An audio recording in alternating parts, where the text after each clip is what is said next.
John Wayne Gacy was a man of two faces. To his suburban Chicago neighbors, he was a pillar of the community, but behind Gacy's jovial facade hid a monster. This is the story of John Wayne Gacy, the killer clown.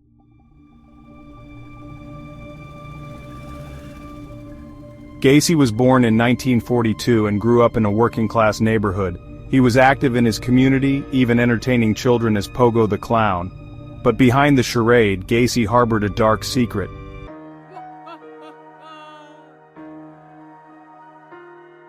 What transforms a seemingly ordinary man into a serial killer? Some point to Gacy's troubled childhood and repressed homosexuality. His crimes escalated over time, culminating in the murder of at least 29 young men and boys.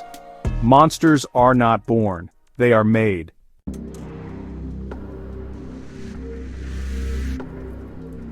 Gacy's childhood was marked by a difficult relationship with his father. Despite these challenges, Gacy appeared outwardly normal. He thrived in community service, masking the darkness within. Yet, beneath this facade, a storm was brewing.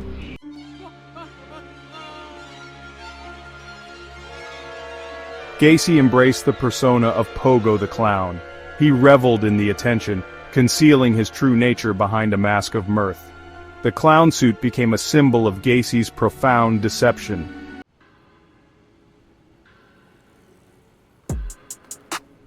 Gacy possessed an undeniable charisma.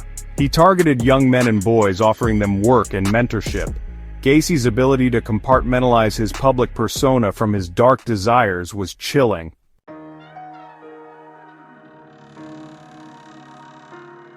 (8,213) Summerdale Avenue was an unassuming home, hiding a horrifying secret. The basement was a place of palpable dread, where Gacy concealed the bodies of his victims. The house was demolished in 1979, but the memory of its horrors lingers.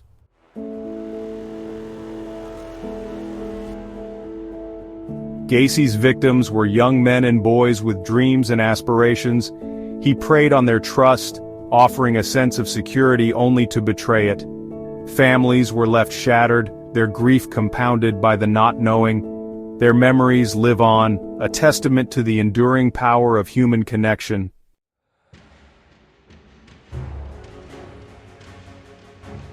Gacy meticulously planned his attacks, often luring victims with promises of work.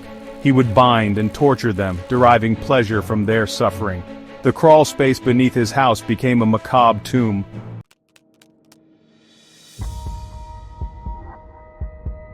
Suspicion grew as a foul odor emanated from Gacy's property. The investigation culminated in a search warrant for 8,213 Summerdale Avenue. Police uncovered a scene of unimaginable horror beneath the floorboards. The discovery sent shockwaves through the community and across the nation.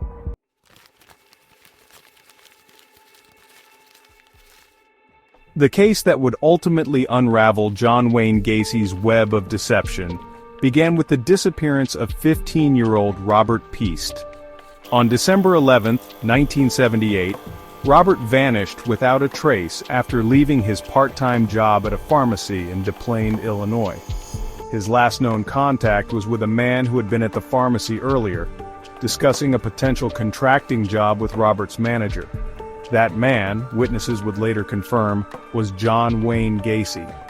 Robert's disappearance struck a chord with the community, particularly with the local police department, who had been investigating a string of missing young men in the area. The fact that Robert was last seen with Gacy, a man already known to police due to his previous conviction for sexual assault, raised immediate red flags. The investigation shifted its focus onto Gacy, with detectives working tirelessly to uncover any connection between him and Robert's disappearance. Investigators placed Gacy under constant surveillance, watching his every move as they pieced together a timeline of his activities on the day Robert vanished. They discovered discrepancies in his alibi and inconsistencies in his story, fueling their suspicions that Gacy was hiding something sinister. The net was closing in, the weight of evidence slowly but surely mounting against him. The disappearance of Robert Piest was not just another missing person case. It was the thread that, when pulled, would unravel the entire tapestry of Gacy's carefully constructed facade. It was the catalyst that would expose him for the monster he truly was, and bring an end to his reign of terror. The clock was ticking, and each passing moment brought investigators closer to the horrifying truth that lay hidden beneath the surface of Gacy's seemingly ordinary life.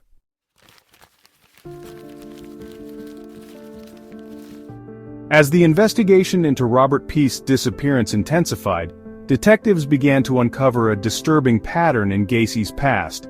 They discovered that several young men who had worked for Gacy's construction company had gone missing over the years, their disappearances never fully explained. The similarities in their profiles, young, often transient, and seeking employment, were too striking to ignore. Investigators meticulously retraced Gacy's steps, interviewing former employees, acquaintances, and anyone who had crossed paths with the seemingly affable contractor. They uncovered a trail of unsettling stories, tales of Gacy's volatile temper, his fascination with handcuffs and restraints, and his predilection for picking up young men at bus stops and offering them work.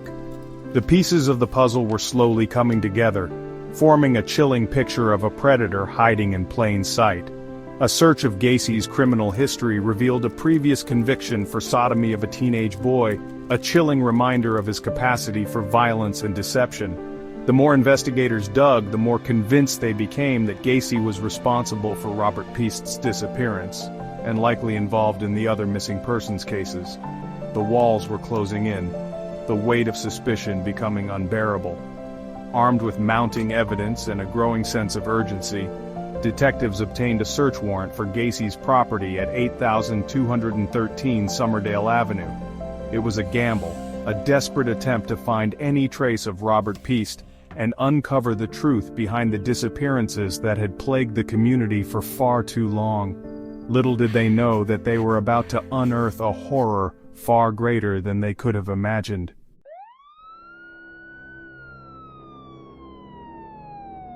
On December 21, 1978, a search warrant was executed at 8213 Summerdale Avenue. As a team of police officers descended upon the unassuming ranch-style home, they were met with an overwhelming stench. It was the unmistakable odor of decay, a gruesome harbinger of the horrors that awaited them inside. The search began in the house itself, where investigators discovered a treasure trove of disturbing evidence. Handcuffs, ropes, and other restraints were found hidden throughout the property. A collection of books on homosexuality and serial killers lined Gacy's bookshelves, offering a glimpse into his twisted psyche. But it was in the crawl space beneath the house that the true extent of Gacy's crimes would be revealed. As the floorboards were pried open, a wave of nausea swept over the officers. The crawl space, meant to be a space for storage and utilities, had been transformed into a macabre tomb. The bodies of young men, some decomposed beyond recognition, were piled on top of one another, their skeletal remains a testament to the unimaginable horrors they had endured. The discovery sent shockwaves through the community and across the nation. The man who had been known as the friendly contractor, the jovial clown, was unmasked as a cold-blooded killer, his carefully constructed facade shattered by the weight of his own depravity. The house at 8213 Summerdale Avenue became synonymous with horror and evil, a chilling reminder that monsters can lurk beneath the most ordinary of facades.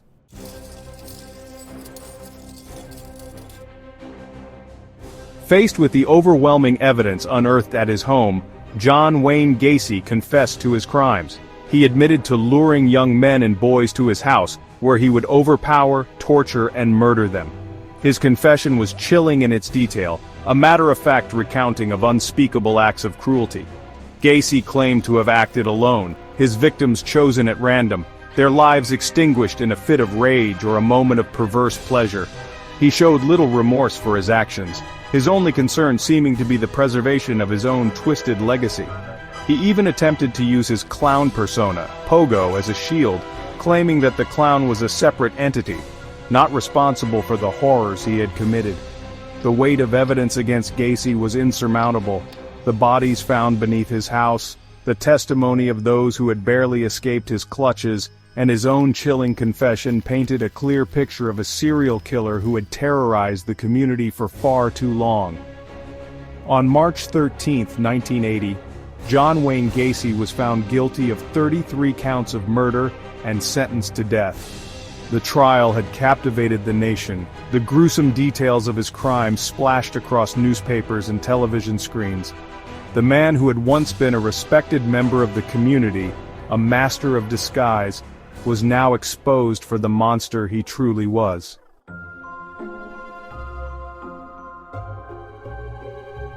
The trial of John Wayne Gacy began on February 6, 1980, in Chicago, Illinois.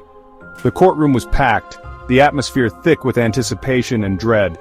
The eyes of the nation were fixed on the proceedings, eager to witness the unraveling of one of the most gruesome murder cases in American history. The prosecution, led by the formidable William Kunkel, presented a meticulous and damning case against Gacy. They called upon a parade of witnesses, each one adding a piece to the puzzle of Gacy's crimes. Former employees of Gacy's construction company testified to his erratic behavior, his fascination with violence, and his habit of hiring young men who would later disappear. The most harrowing testimony came from the families of Gacy's victims. One by one they took the stand, their voices thick with grief and anger, as they recounted the last time they had seen their loved ones alive.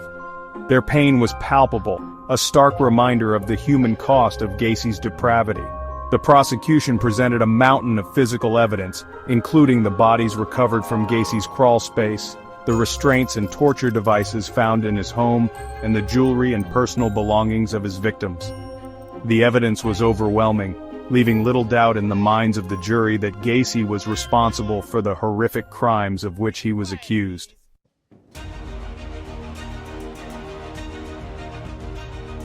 Gacy's defense team, led by the experienced Sam Amarante, faced an uphill battle. The evidence against their client was overwhelming, leaving them with little room to maneuver. They decided to pursue a risky strategy, entering a plea of not guilty by reason of insanity. Amarante argued that Gacy was a victim of his own troubled past, his mind fractured by years of abuse and neglect. He called upon psychiatrists and psychologists who testified to Gacy's history of mental illness, painting a picture of a man disconnected from reality, driven by impulses he could not control. Gacy himself took the stand, his testimony a chilling mix of self-pity and defiance. He claimed to have multiple personalities, shifting the blame for his crimes onto an alter ego he called Jack. He spoke of his victims with a disturbing detachment, referring to them as boys or bodies, as if they were mere objects in his twisted fantasies. The defense's strategy, while audacious, ultimately failed to sway the jury. The prosecution presented compelling evidence that Gacy was aware of his actions, that he had planned his crimes meticulously, and that he had gone to great lengths to conceal his guilt. The battle of sanity, a clash of expert opinions and psychological profiles, would ultimately be decided in favor of the prosecution.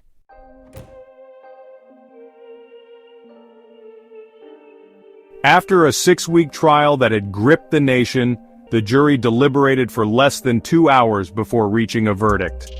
On March 12, 1980, John Wayne Gacy was found guilty on all 33 counts of murder. The courtroom erupted in gasps and sobs as the weight of the verdict sunk in. The following day, the jury recommended the death penalty for Gacy. The judge, in delivering the sentence, called Gacy the very definition of evil, his words echoing the sentiments of many who had followed the case. Gacy, showing no emotion, was led away in handcuffs, his fate sealed. Gacy spent the next 14 years on death row, his case the subject of countless books, documentaries, and true crime dramas.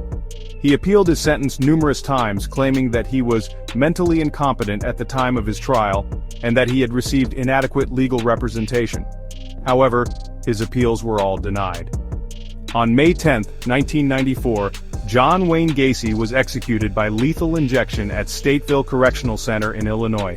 His death brought little closure to the families of his victims, their grief still raw after all these years. The legacy of John Wayne Gacy, the killer clown, continues to haunt the American psyche, a chilling reminder of the darkness that can lurk beneath the surface of seemingly ordinary lives.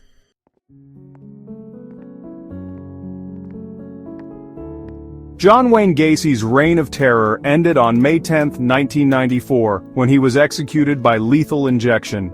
His death brought to a close one of the most horrifying chapters in American criminal history, but it did little to erase the pain and suffering he inflicted upon his victims and their families. Gacy's crimes left an indelible scar on the national psyche, a chilling reminder of the darkness that can lurk beneath the surface of seemingly ordinary lives. The case of John Wayne Gacy transcended the boundaries of a typical serial killer investigation. It became a cultural phenomenon, a macabre spectacle that both horrified and captivated the nation. Gacy's carefully constructed persona, the friendly contractor, the devoted community member, the jovial clown, shattered into a million pieces, revealing the monster he had so meticulously concealed.